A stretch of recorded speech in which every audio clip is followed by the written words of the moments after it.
So we started Bridget's Bunnies back in 2018. It actually started just as 3 gifts to RVH to mark the 6-month anniversary of our daughter's birth, so her 6-month birthday.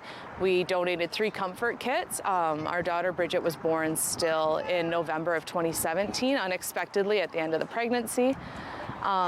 Completely alone, completely devastated, had no idea who else had been through this, how to get through it. After months of preparing for our baby to be born, we didn't know what to do. There was nothing to really help us through those first few days, through first few weeks and months. And so as part of her 6-month birthday, to mark her life, we decided to offer these comfort kits to other families who were experiencing the stillbirth of their babies. And so these kits were designed with memory makers, with resources, books that had helped us, any little item that helped us through those first few days. And we gave it as a donation to the hospital. Within a few weeks, they actually reached out and asked for more. And so it wasn't long before we couldn't fund these kits on our own. So we decided to start with fundraising, and then that's where Bridget's Bunnies just kind of grew from there. We had our first Bridget's Run in 2018.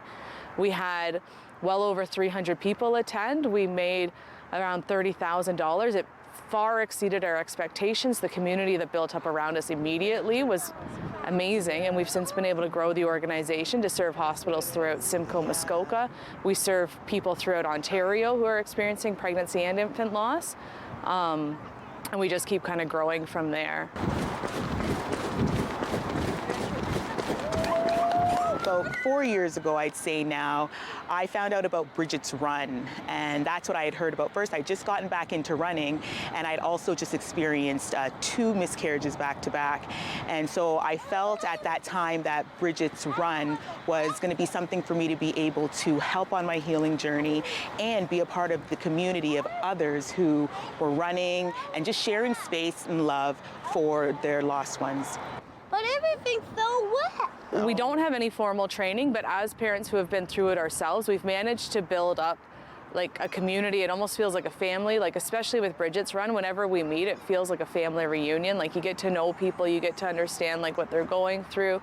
And so I think through the organization and through the bunnies, we've been able to really connect with people and really kind of build that support group that as soon as you know that you've experienced a loss, as soon as you know that your baby's gone, you know that there's this community out there that's ready to support you. So Bridget's Run takes place on October 15th. It's a Saturday. It's actually Pregnancy and Infant Loss Awareness Day this year. It's here down at Centennial Beach Park. It's our first run in person since 2019. We've had our largest registration so far this year, so it promises to be a really big, powerful event.